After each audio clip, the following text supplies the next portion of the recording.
in the way that Disney respected my talent, the way Elton John recognized my talent and gave me an opportunity. Him and Tim Rice, like, man, I wish everyone in the new Lion King well.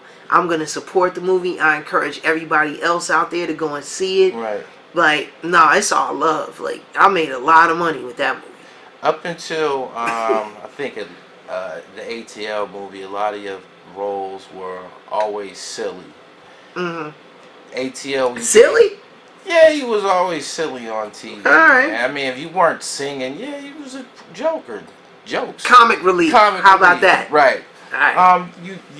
You served us a little bit more of a solid character when you was playing in ATL and shit. What was that like, doing a little bit both, a little bit of comedy, a little bit of real life shit? That's interesting that you would mention that role, because that was really a comedic role. That was one of those roles that I would define as more of a comedic one. But there were parts of it, I guess, that allowed me to go a little bit deeper past surface. I think the one thing that I enjoyed about playing Teddy at ATL was really representing ATL. Okay. The Atlanta that I know. The Atlanta that has welcomed me since I've been down here. You've been down here long enough to roller skate? Yeah, I've been down here 20 years. Oh, so you a part of it. Oh, yeah. You an ATLian. No, I'm from Chicago, born and raised, and proudly rep that. Right. But I'm honored to say that I was here when old Atlanta began to really establish its roots. I was here when old Atlanta was like really holding it down. You know, the days of Organized Noise, Freaknik, Dallas Austin, Jermaine Dupri, Tony Mercedes. I was here for all of that. Yeah. LaFace. Yeah. L.A. Reid, Daryl Simmons, Babyface, like, you know what I mean? I was here for all of that. Yeah, absolutely. And I really give my cousins Tricky Stewart and Mark Stewart credit for that, because they were down here working for LaFace at the time. They had an artist that was signed to the label by the name of Sam Salter. Shout out to Sam. And they were the ones that kind of helped introduce me to the Atlanta at that time, the emerging entertainment scene that it was becoming. Right. Because the Atlanta that I knew even prior to that, like, our mothers are from here. I have like actual roots down here. Mm-hmm. So like my mother and my aunt, they're all Grady babies. They were born here in Atlanta. You know what I'm saying? This is where my grandmother, my people are from. You feel me? Right. So I was coming down here visiting my Uncle Dump and my Aunt Jimmy, just on some family reunion type shit in the 80s. And then, like, after the 96 Olympics, and then when the face started popping off and shit, yeah. And when my cousins got a deal with them, that's what kind of brought me down here. And then I was checking out the city, and I just noticed that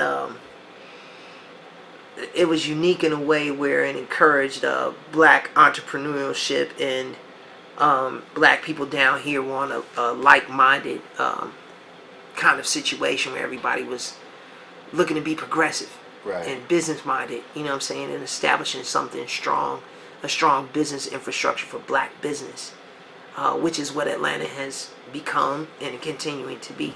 So that's what brought me down here. Looking at your career, I see a lot of periods of resilience. Mm-hmm. How did the record with Chingy come together? And it came out of the blue, like you have a career when you'll be boom. Yeah. We'll see you here. Mm-hmm. Then you might go away, and then boom. Yeah. You know what I mean? Like, how did that thing with Chingy? Did you expect it to be a big record? No, that was another God moment. For real? I mean, you just thought y'all was trying to do a record, just trying to hit a lick. Nah, here's how it went. First of all, glory and praise to God, because through him, my boy. Okay, this is how it came along. Chris Lover, Ludacris, right, and Poon Daddy had a show down here in Atlanta back in the day on 97.5, Hot 97.5 Atlanta, called the Chris Lover and Poon Daddy Show. And Lala was on that shit too. Okay. And Poon was like Ludacris's co-host, and he was just hella cool, and me and him was just we was just on some cool shit, like just like you know how you meet people in the street or meet people in a way in the industry and y'all just cool. Well, me and Poon was like that. So one day I'm in LA. I'm shooting The Lady Killers with the Coen brothers and with Tom Hanks, and Poon calls me. He's like, Jay Weed, man, you out here in LA, man? Somebody told me. This is before social media and all that. He's like, man, you out here in LA? I was like, yeah, I'm out here. What's going on, Poon? What's happening? Because it's like ATL folks, all that. Right. I'm like, what's going on? He's like, man, come to Larrabee Studios West, or Larrabee West, which is off of Santa Monica Boulevard. He's like, man, I want you to meet somebody. So I was like, okay, cool. I go to Larrabee West, and Poon introduces me to Chingy. He like, man, you know who this is? He was like, you heard that new shit that's on the radio right there? Right. And during that time, like especially in LA, like right there it was fucking popping. It was playing on Power 106. It was on. It's a big record. It was a big record, especially on the West Coast. It was like huge. So I was like, yeah, I know that dude. He's like, yeah, man, we working on this album right now. You know, he signed to Chris. You know, with Disturbing the Peace. I was like, oh, that's cool, man. He's like, yeah, so man, we got this record, man, that I think you'll be perfect for. Man, Jay Weave, I think you'll kill this shit, dog. Like niggas sleeping on your singing. This is Poon. Right. And I give credit to thank you, Poon. Thank you. Poon was like, nah, man, like come to the studio, like I'll book a session and I want you to come through and perform this hook on this record. I think this is gonna be the single. It's already written, but I think it's gonna be the single, and I just want to hear your voice on it. See what we can do. So I was like, all right, man, but you know, I'm here. I'm shooting a movie. I'm with the Coen brothers, nigga. Like, Right. I'm Joel and Ethan Coen, like fucking working with Tom Hanks, nigga. Like, right. I'm not tripping about no record. That's how I'm kind of looking at it at that time. So my big homeboy, Big Moan, shout out to Big Moan. We got back in the car after the shit, and he was like, man, Jay Weave, you ought to do that shit, man. That sound kind of like the play. And I was like, yeah, you think so? He's like, yeah, man, go on and do the record or whatever, man. You know, you can sing, my nigga. Go on and do the shit. I was like, cool.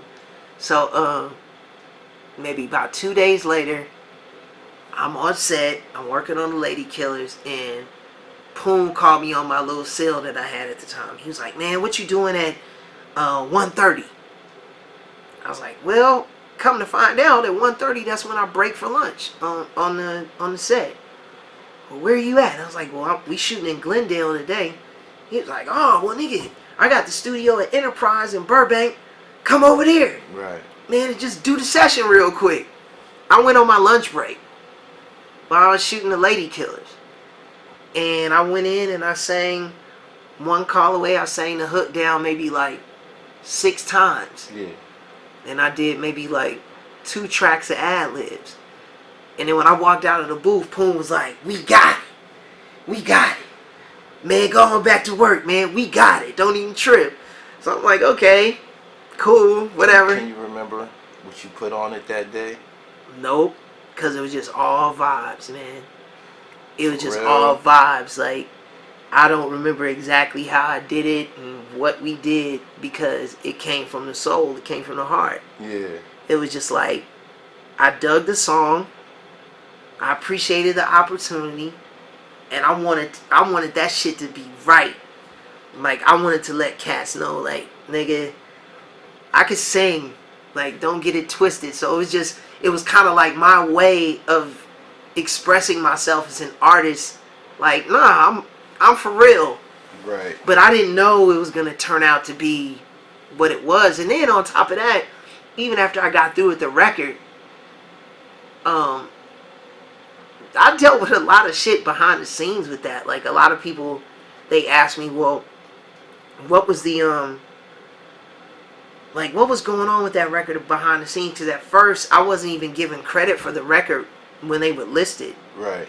on like videos, it would just say like, Chingy, One Call Away. They wouldn't even Right. say like featuring Jason Weaver, and a lot of it had to do. And I'm sorry, I'm gonna keep it all the way funky, and for those that don't like it, like, I'm sorry, but this is the honest to God truth.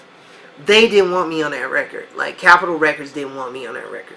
Why? They because as far as they were concerned, as a singer, I wasn't relevant. And Yeah. so they wanted somebody like Marcus Houston, who was Yeah. relevant at the time. Yeah. They wanted Omarion.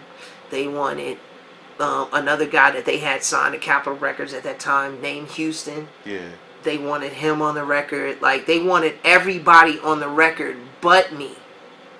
God But don't because make no it tested, man. no, and that's why I say I give glory and credit to God, because what ended up happening was that the public overwhelmingly decided that they liked my version. There were focus groups that they did, Right. because they were testing different vocalists on the hook. Yeah. And there were focus groups that they did to see what resonated, with the listening audience. And it just so happened to be like my record. So then, after all of that, they put the record out. I didn't even know that the record came out until Poon called me and told me, like, oh yeah, we about to release this shit, da da da da da. And then the next thing I know, this shit is on the radio. So every time they mention a record, they like, oh, that's Chingy, One Call Away.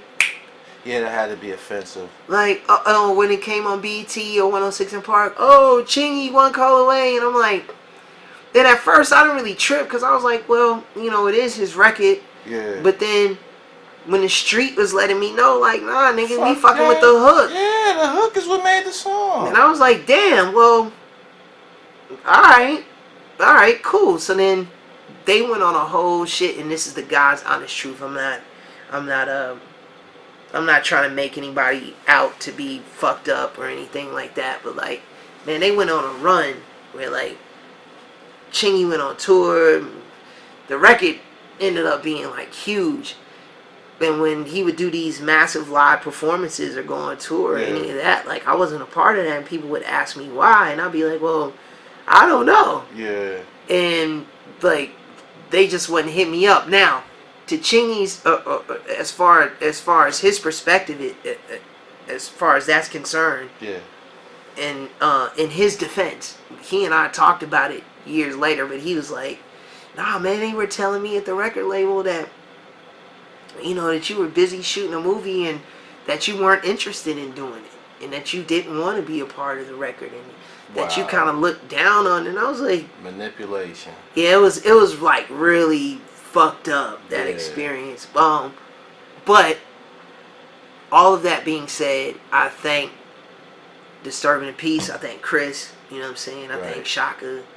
I definitely thank Poon. Chingy, cool dude. Chingy's a great dude. I have nothing but good things to say about him. Like, Chingy's a great dude. But I give credit to Poon Daddy, man. Poon Daddy put me on that record. He's the one that called me. He's the one that fought for me to get on that record. Poon Daddy. Absolutely. But the way that it was handled later on, it was like, damn, for real? You know what I'm saying? Like, it left a really sour taste in my mouth. No doubt. Jay, man, you gave me a very, very extensive I hope I wasn't talking too much. Man. Nah, you killed it, man. You volunteered some things that I didn't ask for. You've been a great reciprocal during this sit down, and I appreciate you, man. I hope that in the future we can continue to work on some media and do some things, man, in this entertainment business. But I appreciate your time. You've been wonderful.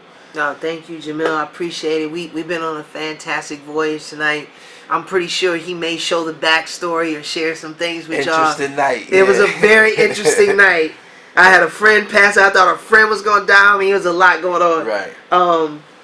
But I will tell you, man, I appreciate you.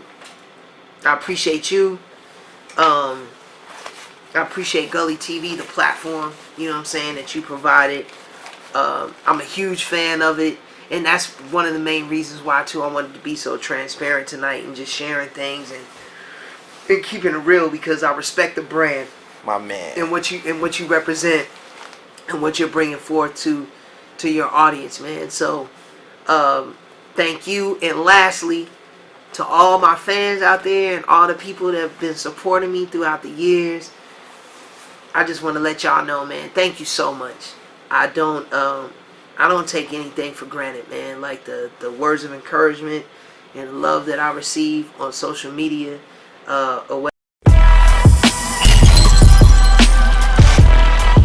So Harlem, man. Harlem. I be in Harlem, man. The only thing moving, man. Keeping the game up. Yup. 40th. Harlem.